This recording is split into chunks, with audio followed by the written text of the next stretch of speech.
And good Saturday morning to you here on the End Times Update. Right off, I apologize for those of you, and quite a few of you did try to check in on Thursday evening when we were doing the End Times Update silently. And it took a little while for us to figure out there was no sound, and I apologize for the trouble for all those of you who checked in. Silently. I have, right now, I am double checking to make sure we have sound, and it is there. Figure that's the best test of all. And always glad for any comments in the feedback or comment section. And the reason I wanted to go ahead and redo this here on a Saturday morning is this is rather significant week here with the World Economic Forum meeting, and a lot of you are curious about what's going on, what's happening there. But I thought I'd do a little something different, and that is start out right off the bat here with some of the feedback we've been having with the comments. I had, if some of you recognize the name Derek, our production manager for a couple of years, who texted me and said, what did you say that got everybody so mad? And I told him I don't know exactly what I said, because I better watch my mouth closer, but I don't think I said much. I think that there was a change maybe in the algorithm with Facebook that really stirred some things up. And I want to go to that here today. And that is, we'll just jump right in here with what was the response here on the on Facebook, and what I'm calling Unbelievers Feedback, because I don't think much of this. There were a few believers who responded, and I might talk about that just a bit toward the end. But I'm going to just right at the start here give a little feedback. This was an example of the page I see. Shows down here that there were 680 emojis clicked on as people had heard the update there on January 12th, a week ago / Thursday evening. And of that 680, about 530 were the laughing face. I mean, I take that as laughing at the whole topic, and that's pretty normal. That's pretty common when we're talking about non-believers who don't take, first of all, many are put off with religion. You'll see that in a minute. But many just, think the whole idea is about as far-fetched as you can get to talk about the second coming of Christ, which is, and somebody even asked, what are you talking about, the end times?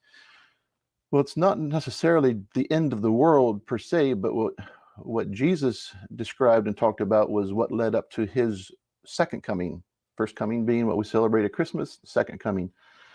And so we had this response, quite a bit of response here on that. However, if you look over here where it says there were 504 comments, what I can tell you is that probably all but 25 or 30 were very skeptical, with all due respect, many from an atheist standpoint, but many going beyond anything intellectual and getting emotional, very much emotional, and very much some vulgar. I had to actually chuckle, not at the people, but with some of their comments. Some I didn't chuckle at. You'll even see a couple that probably offended me personally, and I had to pray for grace. But I had to chuckle at some of the humor involved. Some people in their cynicism can really get comical. And I have to admit, I even chuckled and thought, very clever, very clever. But let's just look at a few of these right off the bat here as we look at this. Here's the typical response from somebody named Ron. The end times have come and gone many times. Laugh out loud. Here's a little more thought given to that very type of thing.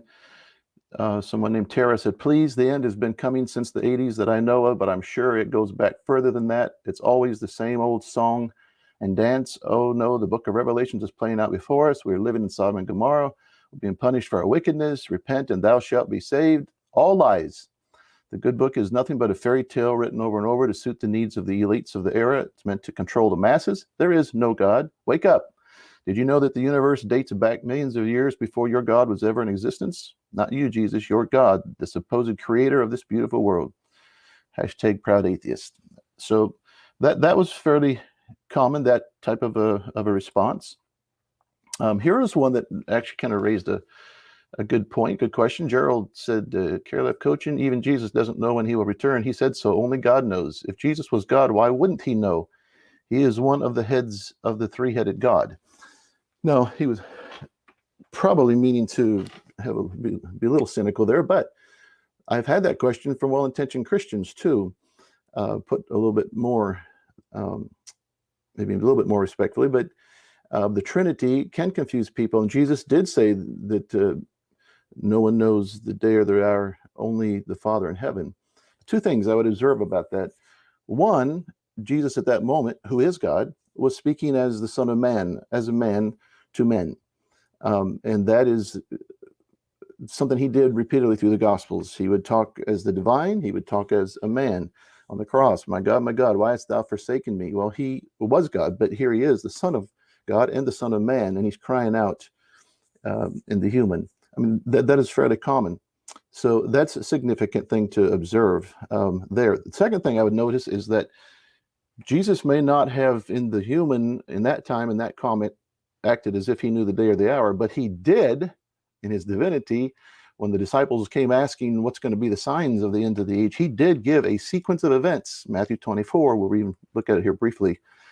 He did talk things that were very much indicating a time so that humans would not be in the dark. Even Paul said his comings, this is 1 Thessalonians 4, I believe, or 5. He said, Christ's coming is not going to be like a thief in the night, like surprise. The people who he will come as a thief to are those in the dark. But those of us in the light, we will not be surprised. And that's a significant thing to point out here, I think, because a lot of people in a lot of the comments out there and a lot of people in the world that nobody can know. Jesus didn't even know.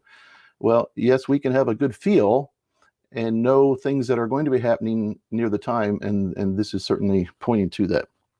Look at another one here. This here, 3 of them in a row. A couple of them, one was kind of comical here. John said, trust me, you got nothing to worry about. The Pope of Pueblo. I'm assuming he might live in Pueblo, Colorado, or somewhere there, that he gives a self-titled. Roger says, not going to happen.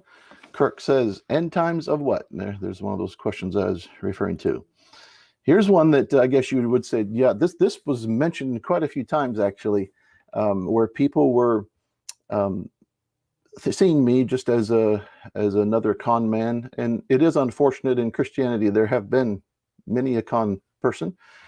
I'm certainly no perfect person, but I can honestly tell you it is not my intent to con anybody out of anything. It's to get the word out, if anything, and try to help people.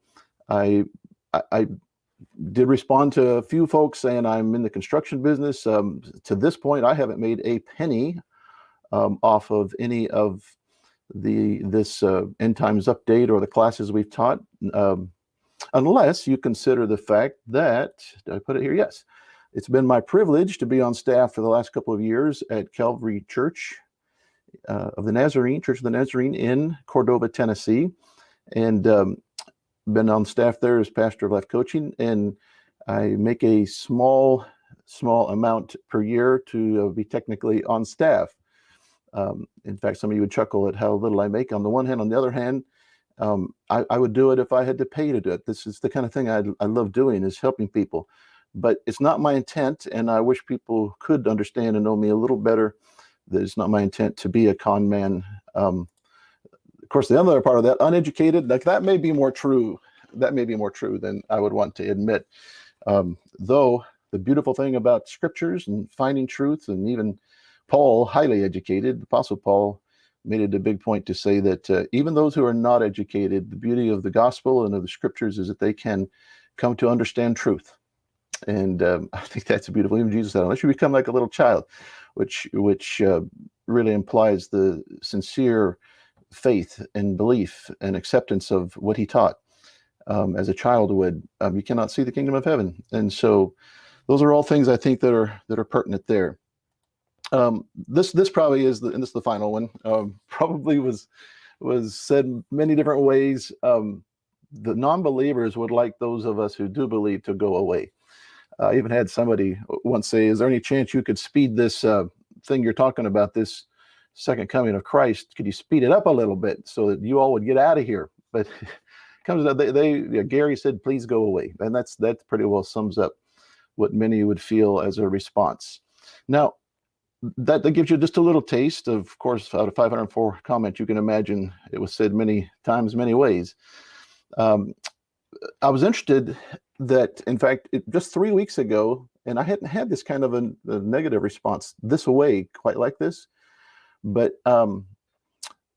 interestingly, we had just added another prophecy from the book of 2 Peter, because Peter's very clear, and I think this falls kind of in the category of that one where Jesus said there'd be wars and rumors of wars, that there have always been wars and rumors of wars. There have always been scoffers. Even back in the Old Testament, there have been scoffers. But what's so interesting is that what we see and what seems to be talked and what is showing up is that everything is on a bigger scale, in a markedly bigger scale when it comes to end times. Now, there's still a little bit of ambiguity and vagueness here that some people would like to argue, and I fully understand that. I was there. A lot of people don't realize I was a skeptic as a believer, if you see that as possible, up until 2014. That's another story for another time, but I was a skeptic. I didn't feel like anybody could know what to believe. There was too much controversy in the church world. My backgrounds are religion and psychology, and religion, there are, almost as many views on end times as there are people believing that they'll happen. But I'm just saying that I was a skeptic, and when I got serious and realized I needed to study the scripture, it's amazing how it came alive using the teaching or the talk of Jesus as the bottom line. But what comes out of that are both ambiguous or vague prophecies that he gave, and then there are some very pointed prophecies that he gave, some that can only happen one way in one time. And we have some of those things happening. That's what gives also significance to realizing that many of these other things that Jesus talked about are truly on a big scale. And what Peter talks here about scoffers, with what we have now with social media, the technology that's taken place, it seems like that just when I shared these few comments right here, imagine if you have hundreds, if not thousands of people reading these things, they're influenced. And then they jump on the bandwagon, and you have people who, and I did have a lot of comments that were following up these comments, where people are, yeah, that's right, that's the way it is. And it's kind of like the scoffer fire catches on and it burns and rages through the forest. I mean, it is there. Well, Peter pointed out that there would be scoffers who would doubt and ridicule Christ's second coming. In fact, I think I have the scripture. Yeah. When Peter talked about the day of the Lord here in chapter 3 of 2 Peter, verse 3, above all, you must understand that in the last days, scoffers will come scoffing and following their own evil desires. They will say, where is this coming as he promised? Ever since our ancestors died, everything goes on as it was since the beginning of the creation. And there's more there to read that's very fascinating. But this is definitely in the last days, days that were spoken of, and that Peter, by the way, he was one of the four who came to Jesus asking him about what would be the signs of your coming, the end of the age of, and so he was firsthand, he was close. And he said, here is one of them, which fits one of the things that Jesus said somewhat about the great falling away and about the people turning on each other and people who had wickedness and despised anything religious. Certainly Jesus hated him. So this is fits right in with all of that, but it's another way of saying something that would be very clear to identify that I think the comments in this last week pretty much supported that one without the people intending to fulfill prophecy themselves. That was not meant as a smart aleck comment. That was meant as a very sincere comment. Many of the prophecies being fulfilled, by the way, they are not with people doing things on purpose to fulfill the prophecy. They're just doing, in fact, many of them don't even believe in the Bible, but what they're doing is fulfilling prophecy very, very clearly. As I mentioned, there were a lot of prophecies. What we're doing here in the End Times Update is just listing prophecies, starting with the Matthew 24, where Jesus talked about the things that would happen in the future. He got the disciples' attention by saying that not one stone would be left on another stone at the temple. Many people that think that happened in AD 70. However, there were some stones left one on top of another then, so that's up for debate there. But it did get their curiosity up. They came to Jesus, Peter, James, John, and Andrew, on the Mount of Olives, just across the Kidron Valley there, which I've had the privilege to see in an exciting way. And said, it went on to answer their question about the different prophecies. And I said numbering them so that we can refer to them here in a little bit as to some things happening. Said many claim to be the Messiah, deceive many. You would hear of wars and rumors of wars, but the end would still be to come. Said there'd be conflict between people groups and countries that would increase. There would be famines, there'd be great earthquakes, there'd be disease and pestilence, and these would all be the beginnings of birth signs. Said Christ's followers would be persecuted and killed, hated by all people groups. Prophecy 9, many of Christ's followers would stop believing and turn on each other. Many false prophets would appear and deceive many. The love of many would grow cold as wickedness increased. Gospel would be preached to all people groups, Jesus said, and then the end will come. The abomination, the lawless one, would stand in the holy place, the temple. There would be great distress in Jerusalem and Judea like never before. There would be false Christs and prophets that would perform great signs and miracles and deceive even the elect. There would be a global financial system where a mark is required to buy or sell. Prophecy 17, there'd be terrifying, catastrophic events in the heavens. 18, on the earth, there'd be roaring, tossing a sea that will cause alarm, even death from fear, Dr. Luke, the gospel writer, wrote. Prophecy 19, at that time, drum roll, the Son of Man, or I guess it's a trumpet that would sound, the Son of Man would come in the clouds in great power and glory, and then Christ's followers would meet Christ in the air, with the dead being raised first. That's what we refer to as the rapture. All very, very exciting events there coming on at the end. So having gone over that list briefly, let's look at what that require in this world to have those prophecies fulfilled. There'd have to be global physical distress. Notice everything that Jesus is talking in some way or another down through keeps coming back to all peoples, all nations, all people groups over the earth. So these are global things: global physical distress, global persecution and prejudice, global apostasy and wickedness, global evangelism, global translation, global communications, global audiovisual, global currency financial system, global ID system, global government, and there'd have to be a third temple that would exist. And that's why we are tracking a lot of things along those lines there. But just for those who realize the magnitude of what would be happening at the end, and how it's never been possible before in human history, especially since Jesus gave his prophecies. What we've seen since 1945 with the development of computers and the technology and the translation services and the digital and all that's going right now technologically as well as geopolitically, what's lining up. We're going to probably add, in fact, a couple of prophecies out of the Old Testament before long, because I'm realizing more and more Ezekiel 38 is very clear on a war that's to shape up and what is to be done or to happen at that time. What's to be done as far as countries lining up with each other is happening, and a couple of them, some of them never having aligned before. So it's rather interesting to see those prophecies coming to fruition there.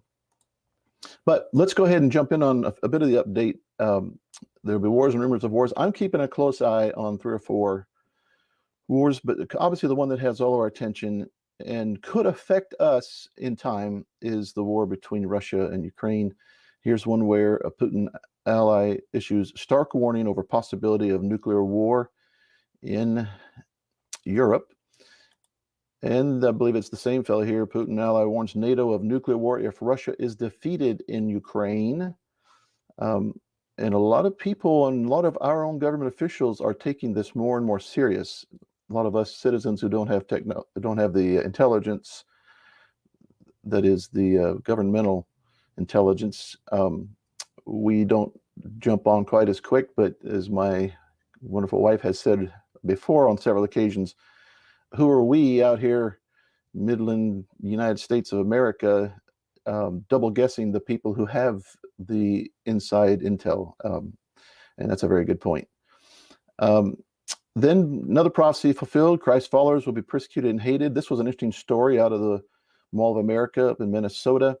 You can go on with the web, internet, and you can see where this whole thing escalated. And he was wearing simple T-shirt, but what interested me as I read the article is it said, and this summarizes it, man wearing Jesus Saves T-shirt asked to remove it or leave by security guards in Mall of America as it is offending.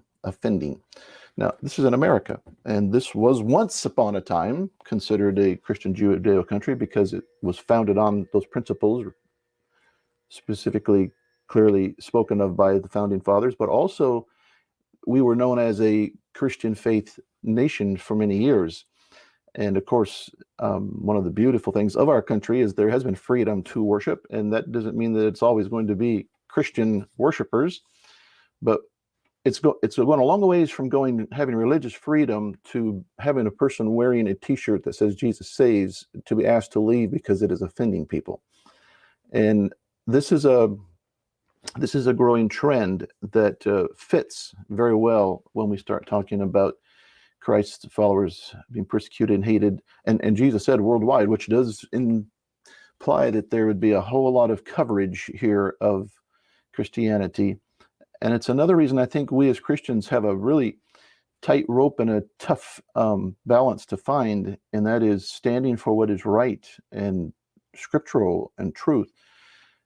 At the same time, being gracious and loving and respectful of other people in their views. That's a tough thing. And of course, Jesus excelled at it, but the time did come when there was the line drawn and he lost his life for us, for the sins of man, being hated and despised for who he was and what he stood for. And good chance some of that will come for us or happen to us in some way, as he did call for those who would follow him to take up their crosses and follow him. So here is a very interesting trend there. Here's one that intrigued me. It's back to our prophecy number 11 on that list. Wickedness will increase.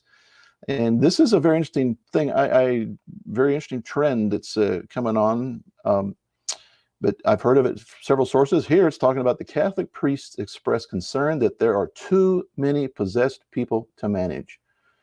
The exorcisms, the Roman Catholic Church, the Pentecostal Church, other evangelical Protestant churches, they're seeing, especially those who recognize that we wrestle not against flesh and blood, but against principalities and powers, and who do acknowledge that Jesus cast out demons and see this as a big part of the problem in many people's lives. But here you have the Catholic priests and the exorcisms. They're too many for them to manage and handle. And that intrigues me as news along the line of wickedness will increase. Let's go to this.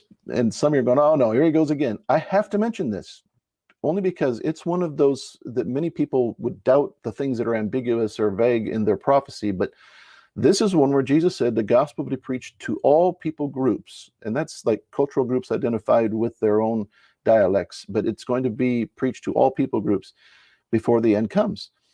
And my wife bought this Bible that's pictured here, and inside the front cover on the copyright page, it says that Tyndale House Publishers has joined with Wycliffe Bible translators who have been working on the Bible translation, getting the gospel into all languages for many years. Had 2150 as a goal for a long time, moved it to 2133, and now, if you notice here, they're looking at 2025. That's 2 years from now. You know that. But this is a definite. This is not vague. This is not ambiguous. And that's why I keep pointing back to this, because I think it is so critical for those who want to go, oh, nobody can know, and this is way down the road, and blah, blah, blah, blah, blah. That's blah, blah, blah, blah, blah to me. When I hear those kind of things, because there are too many things like this that are very succinct, peculiar. Yes, we may think, oh yeah, the records are being kept better for purposes of earthquakes and famine and things like that, to where we're more aware of it than we were. But no, even those things, those numbers on those charts, everything is escalating, and it's doing it. So, but still, people can argue that. This you cannot argue. It's going to happen or it's not going to happen. And it's the first time, supposedly, it will happen when it happens, since Jesus made the prophecy. So this is significant, and enough that for any of us who think we don't really need to have a feel for timing, you might be caught unawares if you're not picking up on things like this. Let's go to the next one. There will be a global financial system. This week at the WEF, and I'm going to go fairly light on this. I would refer many of you to the WEF.com website because there's a lot of reporting going on from days 1, 2, 3, 4, and 5 this past week, Monday through Friday. Excuse me. And there are many things that are of great interest that have come out of that. A lot of debate going on there. After all, there is a lot of trouble. And even right here early on, we had this headline in The Guardian: Davos elites need to wake up to mega threats the world is facing. That's one of their own phrases, by the way. And they're talking about right now the issues having to do with famine and the economy and climate control, big topic this week. And a lot of people go, that's a bunch of nonsense, except for the fact that what's coming out of that are these rating systems and systems that are being set up that are going to track yours and mine and others in the world. This is not conspiracy. This is what they're doing. You can go on their website and you can read and find that this is them speaking for themselves. This is a large group of government people. No, President Biden wasn't there. She wasn't there. But boy, were there a lot of representatives from the United States and China and other countries at these meetings, and some of the wealthiest people at these meetings. So this is a very center of think tank and planning and working with the powerful on trying to take on what they consider the world's problems. And they are probably with good intent. I'm not sure. There's probably some real issues of control and continued greed for those who could profit by it. But at least the front face of it all is that they want to help the earth here in not having it go to extinction or miserable life for all population here in the short term. So they have that intent that they make public, but they have some serious issues, and they're talking them, and this headline pretty well says it. They've also used the phrase polycrisis, which means they have many crises going right now. And of course, some of that sets the tone for what is giving good cause to addressing the problems, is because they're trying to solve the problems for you and me. But what they're doing is of great interest, and it fits prophecy in such an amazing way. I did find this interesting from Newsweek. New World Order remarks at Davos spark flood of conspiracy theories. And it's true. There are a lot of people out there who are reading lots of things into things said at this WEF annual meeting. And they are probably in many cases conspiracy theories, because I don't see a lot of it supported otherwise by things that are said or being talked.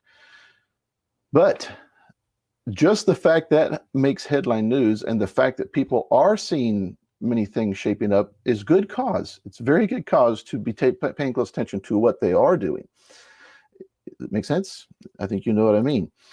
For instance, when you hear one of the main influencers who used to be high up in our government, the finances, and who is an economist that's respected the world over, you saying that that the world is utterly unprepared for another COVID scale problem.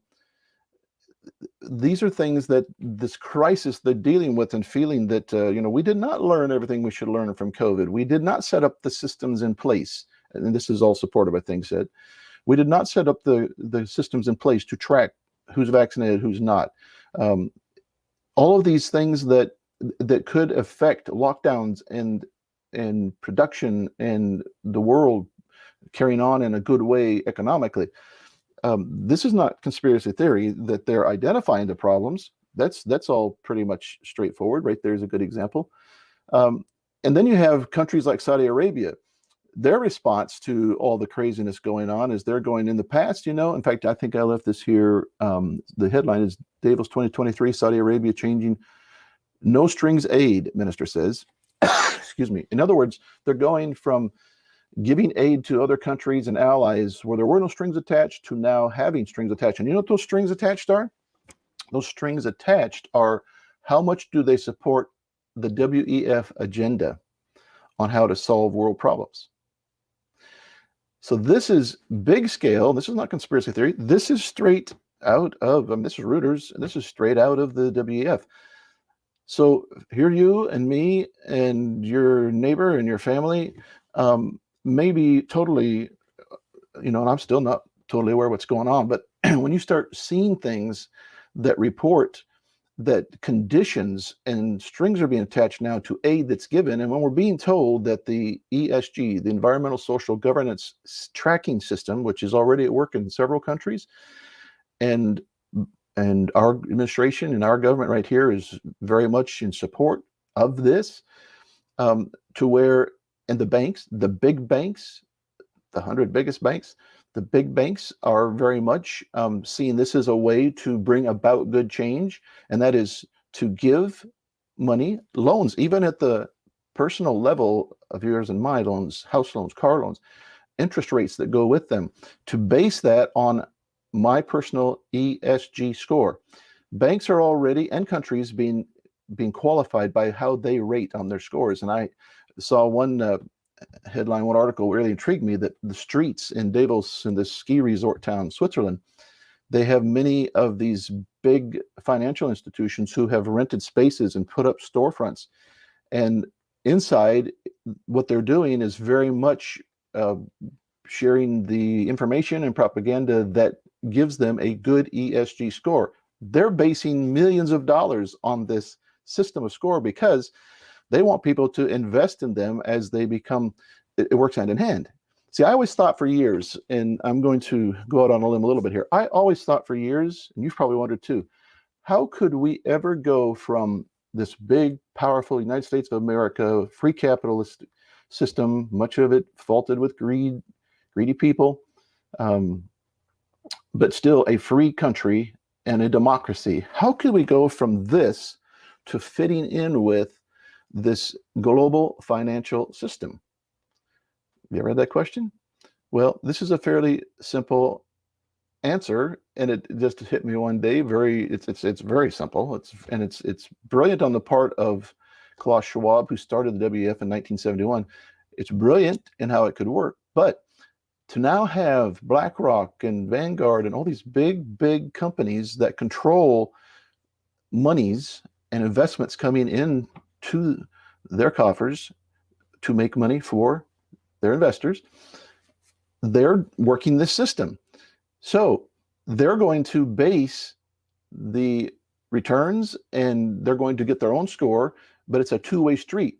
They'll get a good score when they uphold the environmental social governance standards. Their people that invest in them will get good returns when they support it. But it all goes hand in hand. So the more they uphold these values, and the more that common man like you and me support them by investing in them because they have the better score, you see, it's a catch-22. And that's how the masses, at least for those who have any kind of investment and purchases, by the way, of products that are sold, same thing. That's how the masses will be brought along to fit in with this financial system. It's the most amazing thing that I never expected possible, never saw possible for the longest period of time.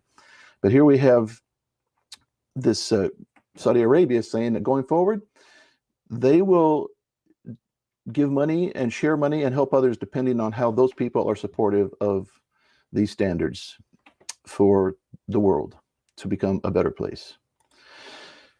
Here is something that's getting closer to home.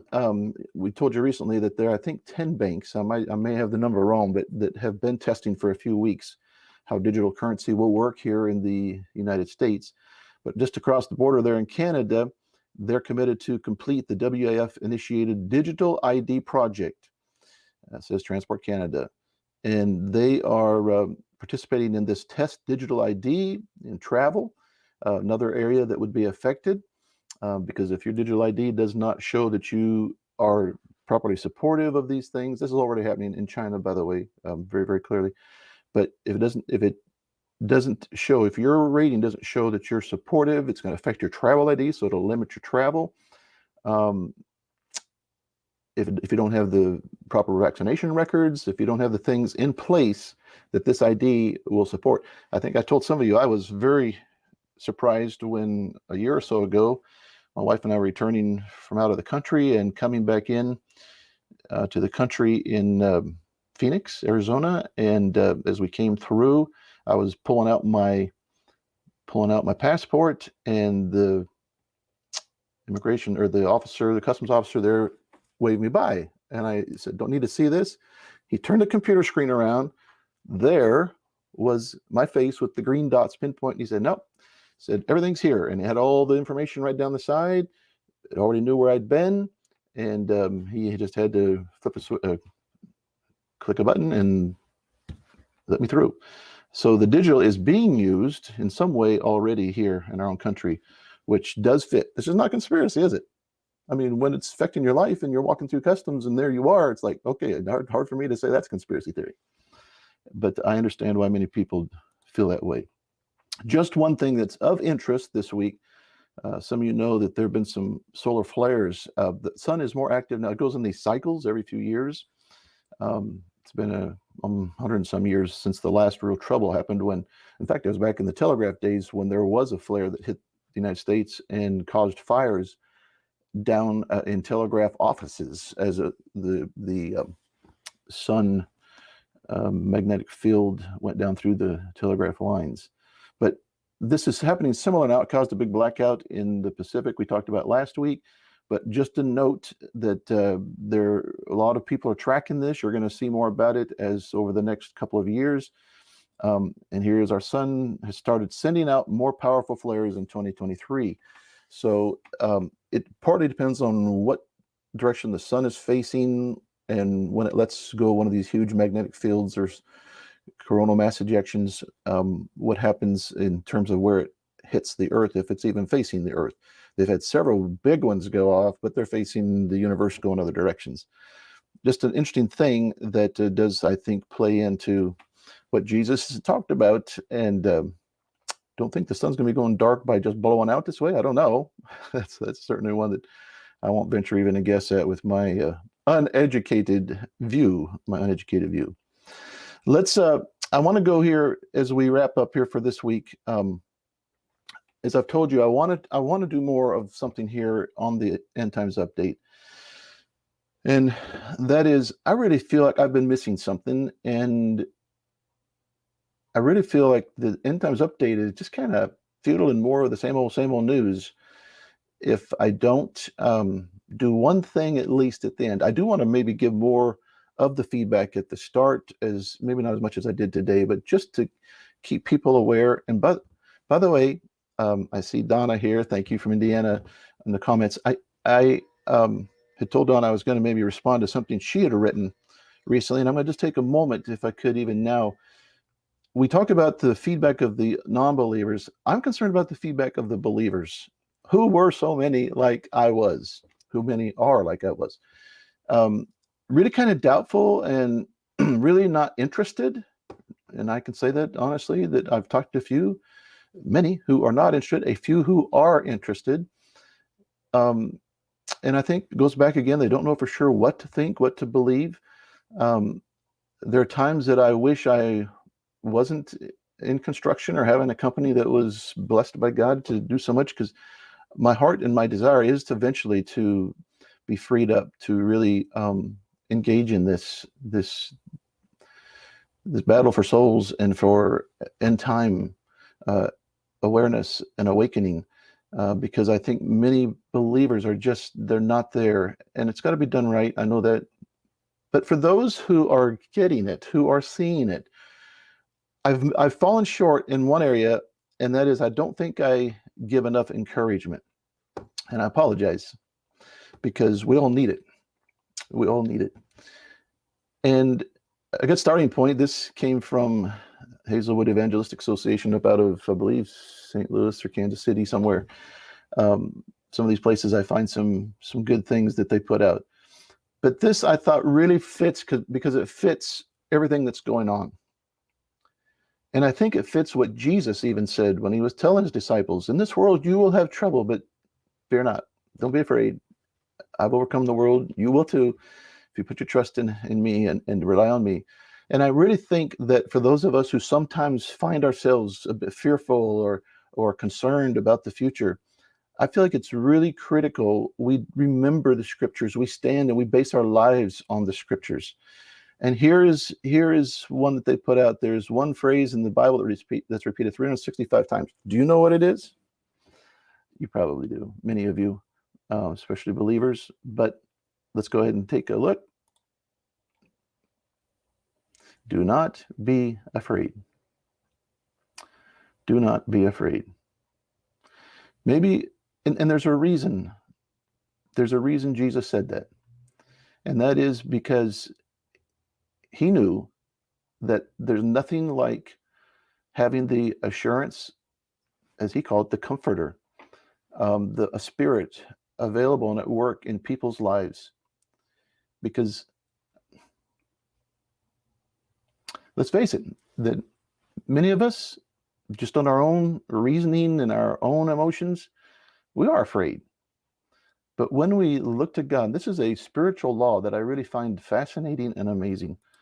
And that is, when we look to God for help in our lives and take the eyes off of everything around us and focus on him, something happens that's bigger than us. It's something we can't do for it. The only thing we can do is look to him, trust in him. But when he sees us looking his way, he responds. It's a spiritual law. And he gives us courage and strength and help. And thank God for his church and for people who also have gifts of encouragement, that he chooses to work through them. It's a great argument for worshiping in a place where believers, where you're fed by the word and where there is the truth being taught, but where there are believers who care and love you and want to together pull together. We have a number of you right here online. Thank you for your words of encouragement. You have done me good. So anyway, I just say that, close on that. I'm going to try to make it a point to end with these kinds of thoughts. I did share this past week a song, one of my favorites, that my own daughter Heather sings. You can find it on YouTube. In fact, it's on Facebook. I think that still there, a lot of people have responded, several thousand, to that.